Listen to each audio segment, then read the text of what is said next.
നമ്മുടെ അടുത്ത ടോപ്പിക് എന്ന് പറയുന്നത് ഒരല്പം ഡിഫറൻ്റ് ആയൊരു ടോപ്പിക്കാണ്.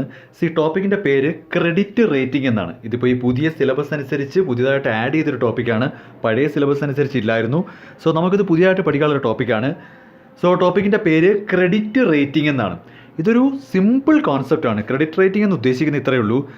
നമ്മൾ ആർക്കെങ്കിലും ഒരാൾക്ക് കടം കൊടുക്കുകയാണെങ്കിൽ, ഇപ്പോൾ നിങ്ങളുടെ കൂട്ടുകാരനാണ് പൈസ കടം കൊടുക്കുന്നു, ഓട്ടോമാറ്റിക്കലി നമ്മൾ ചിന്തിക്കുന്നത്, ഇപ്പോൾ നമ്മളിപ്പോൾ എ എന്ന് പറയുന്നയാൾ ബി എന്ന് പറയുന്നയാൾക്ക് പൈസ കടം കൊടുത്തു. ഈ എ എന്ന് പറയുന്നയാളുടെ മനസ്സിലെ ഏറ്റവും വലിയ പേടി, ഇവൻ ഇനി ഇത് തിരിച്ചു തരുമോ, ആ ഒരു ടെൻഷൻ എന്തായാലും ഉണ്ടാവും. ഈ ക്രെഡിറ്റ് റേറ്റിംഗ് എന്ന് ഉദ്ദേശിക്കുന്നത് പൈസ കടം വാങ്ങിക്കഴിഞ്ഞാൽ അത് കൃത്യമായിട്ട് തിരിച്ചു കൊടുക്കാനുള്ളൊരു കഴിവാണ്. ആ കഴിവിനെ റേറ്റ് ചെയ്യുന്നതിനെയാണ് ക്രെഡിറ്റ് റേറ്റിംഗ് എന്ന് ഉദ്ദേശിക്കുന്നത്. ഇതാണ് മെയിൻ ആയിട്ടുള്ളൊരു കോൺസെപ്റ്റ് എന്ന് പറയുന്നത്. ഇപ്പോൾ ഉദാഹരണത്തിന്, ഞാൻ ആരുടെയെങ്കിലും കയ്യിൽ നിന്നും പൈസ കടം വാങ്ങിയാൽ അത് കൃത്യമായിട്ട് പറയുന്ന സമയത്ത് തന്നെ തിരിച്ചു കൊടുക്കാനുള്ള എൻ്റെ ഒരു കഴിവിനെ റേറ്റ് ചെയ്യുന്നതിനെയാണ് ക്രെഡിറ്റ് റേറ്റിംഗ് എന്ന് ഉദ്ദേശിക്കുന്നത്. Assessment of the credit worthiness of an obligator with respect to specific obligation. കൃത്യമായിട്ട് ഞാൻ എൻ്റെ ഉത്തരവാദിത്വം, എന്താ എൻ്റെ ഉത്തരവാദിത്വം? വാങ്ങിയ പൈസ കൃത്യമായിട്ട് മുതലും പലിശയും ചേർത്ത് തിരിച്ചു കൊടുക്കുക. ആ ഉത്തരവാദിത്തം കറക്റ്റായിട്ട് ചെയ്യാൻ പറ്റുന്നുണ്ടോ? ഉണ്ടെങ്കിൽ അതിൻ്റെ ഒരു എക്സ്റ്റെൻറ്റ് എന്തുമാത്രമാണ് ഞാൻ കൃത്യമായിട്ട് ആ ജോലി ഭംഗിയായിട്ട് ചെയ്യുന്നത്, ആ ഒരു റേറ്റിങ്ങിനെയാണ് ക്രെഡിറ്റ് റേറ്റിംഗ് എന്ന് ഉദ്ദേശിക്കുന്നത്. ഇപ്പോൾ ഒരു എക്സാമ്പിൾ പറയാമെന്നുണ്ടെങ്കിൽ, ഇപ്പോൾ ഒരു എക്സാമ്പിളായിട്ട് കേട്ടോണേ. ഇപ്പോൾ ഇൻ്റർനാഷണൽ ലെവലിൽ ഇന്ത്യ എന്ന് പറയുന്ന രാജ്യത്തിൻ്റെ ക്രെഡിറ്റ് റേറ്റിംഗ് കുറച്ചു എന്നൊരു വാർത്ത വന്നെന്ന് വിചാരിക്കുക. ഇപ്പോൾ പത്രത്തിൽ കേൾക്കുവാണ്, ഇൻ്റർനാഷണൽ പെർസ്പെക്റ്റീവിൽ നമ്മുടെ രാജ്യത്തിൻ്റെ, ഇന്ത്യ എന്ന നമ്മുടെ രാജ്യത്തിൻ്റെ ക്രെഡിറ്റ് റേറ്റിംഗ് കുറച്ചു എന്ന് പറഞ്ഞാൽ ഇന്ത്യ എന്ന രാജ്യത്തിന് പൈസ കടം കൊടുത്താൽ അതിനി തിരിച്ചു കിട്ടാനുള്ള കാലതാമസം കൂടും. നമ്മുടെ രാജ്യത്തിൻ്റെ ക്രെഡിറ്റ് റേറ്റിംഗ് കുറഞ്ഞു എന്ന് പറഞ്ഞാൽ മറ്റു രാജ്യങ്ങൾ അല്ലെങ്കിൽ വേറെ ഏതെങ്കിലുമൊക്കെ സംഘടനകൾ നമ്മുടെ രാജ്യത്തിന് പൈസ കടം തന്നാൽ അത് മടക്കി നൽകാനുള്ള നമ്മുടെ കപ്പാസിറ്റി കുറഞ്ഞെന്നാണ്. അതാണ് ഈ ക്രെഡിറ്റ് റേറ്റിംഗ് എന്നതുകൊണ്ട് ഉദ്ദേശിക്കുന്നത്. ഓക്കെ, ഇന്ത്യയിൽ പ്രധാനമായിട്ട് ഈ ക്രെഡിറ്റ് റേറ്റിംഗ് നടത്തുന്നത് ക്രെഡിറ്റ് റേറ്റിംഗ് ഏജൻസികളാണ്. ഈ ക്രെഡിറ്റ് റേറ്റിംഗ് എന്ന് പറയുന്നത് ഇൻഡിവിജ്വൽസിനെ റേറ്റ് ചെയ്യാം, കമ്പനികളെ റേറ്റ് ചെയ്യാം, ഒരു രാജ്യത്തിനെ റേറ്റ് ചെയ്യാം. ഉദ്ദേശിക്കുന്ന ഇത്രയേ ഉള്ളൂ, നമ്മൾ ഒരാൾക്ക് പൈസ കടം കൊടുക്കുമ്പോൾ അത് മടക്കി കിട്ടുന്നതിനുള്ള അയാളുടെ ഒരു കഴിവാണ്. ഓക്കെ, അതിനെയാണ് ക്രെഡിറ്റ് റേറ്റിംഗ് എന്ന് പറയുന്നത്.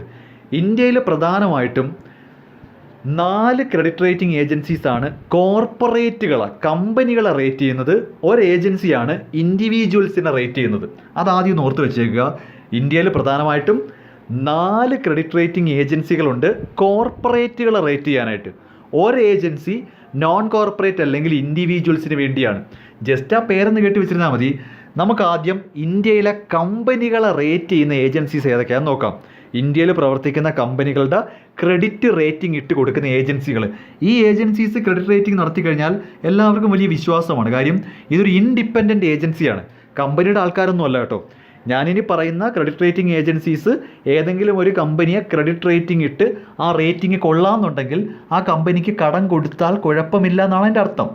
അപ്പോൾ ഏതൊക്കെയാണ് ഇന്ത്യയിൽ കോർപ്പറേറ്റുകളെ റേറ്റ് ചെയ്യുന്ന 4 ഏജൻസികളെന്ന് ജസ്റ്റ് ഒന്ന് കേട്ട് വയ്ക്കാം. ആദ്യത്തത് ക്രിസിലാണ്, ഷോർട്ട് ഫോമാണേ.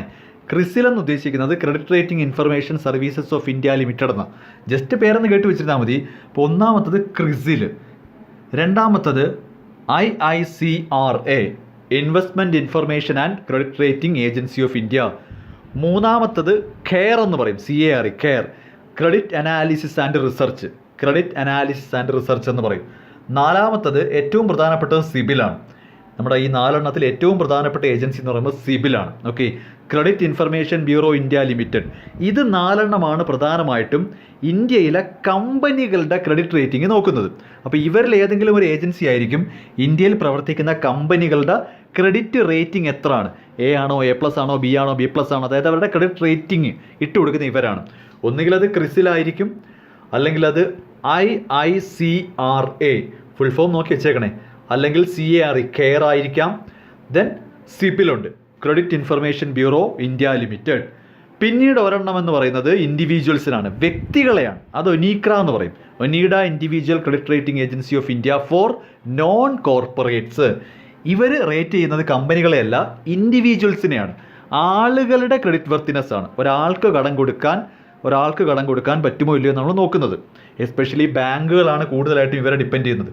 ഒരാൾക്ക് ഇത്ര കോടി രൂപയൊക്കെ കൊടുത്താൽ തിരിച്ച് കിട്ടുമോ ഇല്ലയോ, മെയിനായിട്ട് തന്നെ ഗ്രാൻഡിങ് ഫോർ ഹൗസ് ലോണൊക്കെ കൊടുക്കുന്നതിന് വേണ്ടിയാണ്. ഓക്കെ, അപ്പോൾ മെയിനായിട്ട് 5 ക്രെഡിറ്റ് റേറ്റിംഗ് ഏജൻസി, അതിനകത്ത് ഈ പറയുന്ന ക്രിസിലും IICRAയും കെയറും ദെൻ സിപിൽ, ഇത് 4 കമ്പനികളുടെ ക്രെഡിറ്റ് റേറ്റിംഗ് ആണ് നോക്കുന്നത്. ഒനീക്ര എന്ന് പറയുന്നത്, അതായത് ഒനീക്ര എന്ന് പറയുന്നത് നോൺ കോർപ്പറേറ്റ് അല്ലെങ്കിൽ ഇൻഡിവിജ്വൽസിൻ്റെ ക്രെഡിറ്റ് റേറ്റിംഗ് ആണ് നോക്കുന്നത്. അപ്പോൾ ഈ ഏജൻസികൾ വഴിയാണ് കമ്പനികളുടെ ആയാലും ഇൻഡിവിജ്വൽസിൻ്റെ ആയാലും കടം വാങ്ങിയാൽ തിരിച്ചു കൊടുക്കാനുള്ള ഒരു കഴിവ് അളന്നെടുക്കുന്നത്. അത് വെച്ചിട്ട് വേണം അവർക്ക് കടം കിട്ടാനായിട്ട്. അപ്പോൾ ബാങ്കുകളൊക്കെ ചുമ്മാ കടം കൊടുക്കത്തില്ല. അപ്പോൾ ഞാൻ പറയുന്നുണ്ടോ, ക്രെഡിറ്റ് കാർഡിൻ്റെ ആപ്ലിക്കേഷൻ, ഹൗസിംഗ് ലോൺ കൊടുക്കാനായിട്ട്, rental agreement, bank finance, personal loan, ഇതൊക്കെ കൊടുക്കണോ വേണ്ടിയോ എന്ന് തീരുമാനിക്കുന്നത് ഈ ഒനീക്ര എന്ന് പറയുന്ന ഒരു ഏജൻസിയുടെ ക്രെഡിറ്റ് റേറ്റിംഗിൻ്റെ ബേസിലായിരിക്കും. ഇതാണ് ഒരു ലോജിക് എന്ന് പറയുന്നത്. ഓക്കെ, അപ്പോൾ ഇത്രയും കേട്ടതിൽ നിന്നും ക്രെഡിറ്റ് റേറ്റിംഗിൻ്റെ ഒബ്ജക്റ്റീവ്സ് എന്തൊക്കെയായിരിക്കും? ഒന്ന്, അൺബയാസ്ഡ് ഒപ്പീനിയൻ. കാര്യം ഈ ഏജൻസീസിനെ നമുക്ക് വിശ്വസിക്കാം. ഇപ്പം ഞാൻ ചെന്നിട്ട് ബാങ്കിൽ പറയുവാണ്, ഞാനൊരു കിടിലമാണ്, എനിക്ക് കടം തന്നു കഴിഞ്ഞാൽ ഒരു പ്രശ്നവും വരത്തില്ല, ഞാൻ തിരിച്ചു തരാം. അത് ഞാൻ പറഞ്ഞാൽ പോരല്ലോ, ഒനീക്ര പറഞ്ഞാൽ അവർക്ക് വിശ്വാസമാണ്. അതാണ് അൺബയാസ്ഡ് ഒപ്പീനിയൻ. കാര്യം ഈ പറയുന്ന ക്രെഡിറ്റ് റേറ്റിംഗ് ഏജൻസീസ് ഒന്നും ആർക്കും ഫേവർ ചെയ്ത് നിൽക്കത്തില്ല. അവർ കൃത്യമായ ഇൻഫർമേഷൻ മാത്രമേ കൊടുക്കത്തുള്ളൂ. ഓക്കെ, ഡിപ്പെൻഡബിൾ ഇൻഫർമേഷൻ ആണ് ഈ ക്രെഡിറ്റ് റേറ്റിംഗ് ഏജൻസീസ് തരുന്ന ഇൻഫർമേഷൻ. ബാങ്കുകൾക്കും മറ്റുള്ളവർക്കും വിശ്വസിക്കാം. അണ്ടർസ്റ്റാൻഡബിൾ ഇൻഫർമേഷൻ ആണ്. റിസ്ക് ആൻഡ് റിട്ടേൺ അസസ് ചെയ്യുന്നുണ്ട്. ഹെൽത്തി ഡിസിപ്ലിൻ ഉദ്ദേശിക്കുന്നത് ഈ ഓർഗനൈസേഷൻസ് വഴി കൃത്യമായിട്ട് റേറ്റിംഗ് കിട്ടുമ്പോൾ കടം കൊടുത്തു കഴിഞ്ഞാൽ പിന്നീട് മറ്റ് പ്രശ്നങ്ങളൊന്നും ഉണ്ടാകത്തില്ല. കൃത്യമായിട്ട് കാര്യങ്ങൾ നടന്നു പോകും. ദെൻ ഒരു public policy, formation of public policy എന്ന് ഉദ്ദേശിക്കുന്നതെന്ന് പറഞ്ഞാൽ കൃത്യമായിട്ട് ഒരു ഒരു ക്രെഡിറ്റ് റേറ്റിംഗ് നടത്തിക്കൊണ്ടിരിക്കുക എന്നുണ്ടെങ്കിൽ കമ്പനികളെയൊക്കെ സംബന്ധിച്ച് അവർക്ക് പബ്ലിക്കിൽ നല്ല രീതിയിൽ വിശ്വസിപ്പിക്കാൻ പറ്റും. അവരുടെ ക്രെഡിറ്റ് റേറ്റിംഗ് കൂടുതലാണ്. അപ്പോൾ അവർക്ക് തീർച്ചയായിട്ടും പബ്ലിക്കിൽ നല്ല ഇമേജ് ഉണ്ടാക്കിയെടുക്കാനൊക്കെ പറ്റും. ഇതാണ് പ്രധാനമായിട്ടും ക്രെഡിറ്റ് റേറ്റിംഗിൻ്റെ ഒബ്ജക്റ്റീവ്സ് എന്ന് പറയുന്നത്. Okay, then credit rating agencies എന്തൊക്കെ കാര്യങ്ങളാണ് പരിശോധിക്കുന്നത്? Credit rating factors. ഒരു കമ്പനിയുടെ ആയാലും ഒരു ഇൻഡിവിജ്വലിൻ്റെ ആയാലും ക്രെഡിറ്റ് റേറ്റിംഗ് ഇട്ട് കൊടുക്കണമെങ്കിൽ അവരെന്തൊക്കെയാണ് സാധാരണ പരിശോധിക്കുന്നത്? ഒന്ന്, എബിലിറ്റി ടു സർവീസ് ഡെറ്റ്. കടം വാങ്ങിയാൽ തിരിച്ചു കൊടുക്കാനുള്ള ഒരു എബിലിറ്റി, അവരുടെ പാസ്റ്റ്, അതായത് ഇത്രയും നാളും അവർ വാങ്ങിയിട്ടുള്ള കടവും അത് എന്നാണ് തിരിച്ചു കൊടുത്തത്, ആ ഒരു പാസ്റ്റ് ഡേറ്റ പരിശോധിക്കും. നേച്ചർ ഓഫ് ഡെറ്റ്, ഏത് രീതിയിലുള്ള കടമാണ് അവർ വാങ്ങുന്നത്, എത്രത്തോളം ക്വാണ്ടിറ്റി ഉണ്ടായിട്ടുണ്ട്, അങ്ങനത്തെ കുറേ കാര്യങ്ങൾ നോക്കും. അവരുടെ ബിസിനസ്സിൻ്റെ ക്യാഷ് ഫ്ലോയും ഏണിങ്സിനും എന്തുമാത്രം സ്റ്റെബിലിറ്റി ഉണ്ടെന്ന്, കൃത്യമായിട്ട് ലാഭം കിട്ടുന്ന ബിസിനസ്സാണോ, കൃത്യമായിട്ട് കച്ചവടം നടക്കുന്ന ബിസിനസ്സാണോ നോക്കും. ഇൻട്രസ്റ്റ് കവറേജ് റേഷ്യോ എന്ന് പറഞ്ഞാൽ നമ്മൾ എവിടെന്നെങ്കിലും ലോൺ എടുത്തു കഴിഞ്ഞാൽ മാസം 100 രൂപ പലിശ അടയ്ക്കണമെന്ന് വിചാരിക്കുക. ഞാനൊരു സ്ഥലത്ത് നിന്ന് കടം മേടിക്കുന്നു, എനിക്ക് മാസം 100 രൂപ പലിശ അടയ്ക്കണം. എൻ്റെ വരുമാനം എന്ന് പറയുന്നത് 1000 രൂപയാണെങ്കിൽ നോക്കൂ, അടയ്ക്കേണ്ട പലിശയുടെ 10 ഇരട്ടി വരുമാനമുണ്ട്. ഇൻട്രസ്റ്റ് കവറേജ് ഉണ്ടോ ഇല്ലയോ എന്നാണ് നോക്കുന്നത്. അതായത് ഞാൻ മാസാമാസം നേടിയെടുക്കുന്ന എൻ്റെ വരുമാനം പലിശ കൊടുക്കാനെങ്കിലും ഉണ്ടോടെ, അല്ലെങ്കിൽ പലിശയുടെ എത്ര മടങ്ങ് കൂടുതലാണ്, അതിനെയാണ് ഇൻട്രസ്റ്റ് കവറേജ് റേഷ്യോ എന്ന് പറയുന്നത്. അത് നോക്കും. Then liquidity position, at present നമ്മുടെ കയ്യിൽ എത്രത്തോളം ലിക്വിഡ് ക്യാഷ് ഉണ്ടെന്ന് നോക്കും. കൊളാട്രൽ സെക്യൂരിറ്റി, നമ്മൾ എത്ര കോടി രൂപയുടെ, എത്ര ലക്ഷം രൂപയുടെ സെക്യൂരിറ്റിയാണ് നമുക്ക് വെക്കാനുള്ളത് നോക്കും. നിലവിൽ നമ്മുടെ മാർക്കറ്റ് പൊസിഷൻ നോക്കും. Operational efficiency, then track record, കൃത്യമായിട്ട് കമ്പനിയുടെ ട്രാക്ക് റെക്കോർഡ്. ഇത്രയും കാര്യം പരിശോധിച്ചിട്ടാണ് കമ്പനികളുടെ ആയാലും ആളുകളുടെ ആയാലും ക്രെഡിറ്റ് റേറ്റിംഗ് ഇട്ടുകൊടുക്കുന്നത്. ദെൻ ഇതിൻ്റെ സ്റ്റെപ്പാണ് ക്രെഡിറ്റ് റേറ്റിംഗ് പ്രോസസ്സ്. എങ്ങനെയാണ് ക്രെഡിറ്റ് റേറ്റിംഗിൻ്റെ 1 by 1 ആയിട്ട് എങ്ങനെയാണ് നടത്തുന്നത്? ഫസ്റ്റ് സ്റ്റെപ്പ് എന്ന് പറയുന്നത് എ ലിമിറ്റഡ്, എക്സാമ്പിളാണ്. ഇപ്പോൾ എ ലിമിറ്റഡ് എന്ന കമ്പനിക്ക് അവരുടെ കമ്പനിയെ ഒന്ന് ക്രെഡിറ്റ് റേറ്റ് ചെയ്യണം. എ ലിമിറ്റഡ് എന്ന കമ്പനിക്ക് ഒരു ലോൺ എടുക്കുന്നതിന് വേണ്ടി അവരുടെ കമ്പനിയുടെ ഒരു ക്രെഡിറ്റ് റേറ്റിംഗ് വേണമെങ്കിൽ എ ലിമിറ്റഡ് ആദ്യം ഏതെങ്കിലും ഒരു ക്രെഡിറ്റ് റേറ്റിംഗ് ഏജൻസിക്ക് റെസിപ്റ്റ്, അതായത് ഒരു ഇൻവിറ്റേഷൻ കൊടുക്കണം. റെസിപ്റ്റ് ഓഫ് പ്രപ്പോസൽ, അതായത് ക്രെഡിറ്റ് റേറ്റിംഗ് ഏജൻസിയെ ക്ഷണിക്കണം. ഏതെങ്കിലും ഒരു ക്രെഡിറ്റ് റേറ്റിംഗ് ഏജൻസിയോട് പറയണം, ഞങ്ങളെ ഒന്ന് ക്രെഡിറ്റ് റേറ്റ് ചെയ്ത് തരണം. അതാണ് receipt of proposal four rating. ഒരു ക്രെഡിറ്റ് റേറ്റിംഗ് ഏജൻസിക്ക് ഒരു പ്രപ്പോസൽ കിട്ടണം. കമ്പനി അങ്ങോട്ട് ആവശ്യപ്പെടണം, ഞങ്ങളെ ഒന്ന് റേറ്റ് ചെയ്ത് തരണം, എങ്കിൽ മാത്രമേ നമുക്ക് ലോൺ കിട്ടത്തുള്ളൂ. അപ്പോൾ ഫസ്റ്റ് സ്റ്റെപ്പ് അതാണ്, ക്രെഡിറ്റ് റേറ്റിംഗ് ഏജൻസിക്ക് ഒരു പ്രപ്പോസൽ കൊടുക്കണം. ദെൻ ആ കമ്പനിയും ഏജൻസിയും തമ്മിലൊരു എഗ്രിമെൻ്റ് ഒപ്പിടുക. അതിനുശേഷം ഈ പറയുന്ന ക്രെഡിറ്റ് റേറ്റിംഗ് ഏജൻസി ഒരു അനലിറ്റിക്കൽ ടീമിനെ സെലക്ട് ചെയ്യും. എന്നിട്ട് ആ ടീമിനോട് ചെന്നിട്ട് ഇൻഫർമേഷൻസ് കളക്ട് ചെയ്യാൻ പറയും, മാനേജ്മെൻറ്റുമായിട്ട് മീറ്റ് ചെയ്യാൻ പറയും. അതായത് കമ്പനി ചെന്ന് ഇൻഫർമേഷനെല്ലാം കളക്ട് ചെയ്യും. ഓക്കെ, ദെൻ അതെല്ലാം വെച്ച് അനലൈസ് ചെയ്യും. അനലൈസ് ചെയ്തതിന് ശേഷം അത് കമ്പനിയിൽ പ്രസൻറ്റ് ചെയ്യും, നിങ്ങളുടെ കാര്യങ്ങൾ ഇങ്ങനെയൊക്കെയാണെന്നുള്ളത്. ദെൻ കമ്മിറ്റി മീറ്റിംഗ് കൂടി ഒരു റേറ്റിംഗ് തീരുമാനിക്കും. ആ ഡിസിഷൻ കമ്പനി അറിയിക്കുന്നു. ആ ഡിസിഷൻ അവർക്ക് ഓക്കെ ആണെങ്കിൽ അത് പബ്ലിക്കിനെ മൊത്തത്തിൽ അറിയിക്കും. മറ്റെന്തെങ്കിലും മാറ്റം വരുത്താനുണ്ടെങ്കിൽ ആ ഒരു മാറ്റത്തിലേക്ക് മുന്നോട്ട് പോവുക. അപ്പോൾ പ്രോസസ്സ് നിങ്ങൾ ഇങ്ങനെ മനസ്സിൽ കാണണം. ഒരു കമ്പനി ആദ്യം ക്രെഡിറ്റ് റേറ്റിംഗ് ഏജൻസിയെ ഇൻവൈറ്റ് ചെയ്യണം. അപ്പോൾ ക്രെഡിറ്റ് റേറ്റിംഗ് ഏജൻസിക്ക് ഒരു പ്രപ്പോസൽ കിട്ടും. ദെൻ അവർ തമ്മിലൊരു എഗ്രിമെൻ്റ് ഒപ്പിടും. അത് കഴിഞ്ഞിട്ട് ആ ഏജൻസി ഒരു അനലിറ്റിക്കൽ ടീമിനെ സെലക്ട് ചെയ്യും.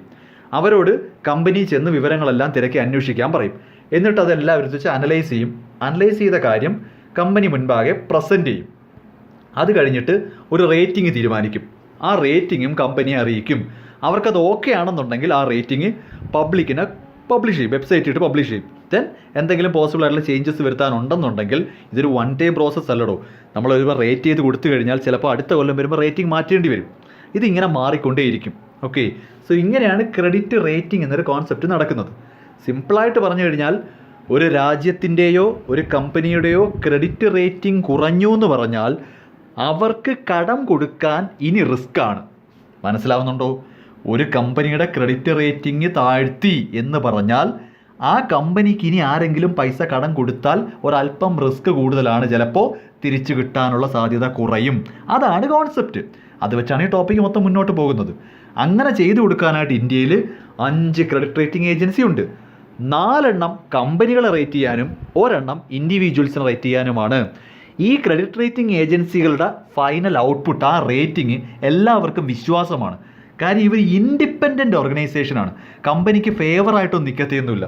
അതുകൊണ്ട് തന്നെ ഒരു ബാങ്കിന് ഒരു കമ്പനിക്കോ ഇൻഡിവിജ്വലിനൊക്കെ ലോൺ കൊടുക്കണമെന്നുണ്ടെങ്കിൽ ഈ ക്രെഡിറ്റ് റേറ്റിംഗ് ഏജൻസിയുടെ റേറ്റിംഗ് നോക്കിയാൽ മതി. ഹൈ റേറ്റിംഗ് ആണെങ്കിൽ ധൈര്യമായിട്ട് ലോൺ കൊടുക്കാം, തിരിച്ച് കിട്ടിയിരിക്കും. റേറ്റിംഗ് താഴ്ത്തി എന്നൊക്കെയാണെന്നുണ്ടെങ്കിൽ ലോൺ കിട്ടാൻ വലിയ പാടായിരിക്കും. ഇതാണ് ക്രെഡിറ്റ് റേറ്റിംഗ് എന്ന ടോപ്പിക് കൊണ്ട് ഉദ്ദേശിക്കുന്നത്. ഓക്കെ.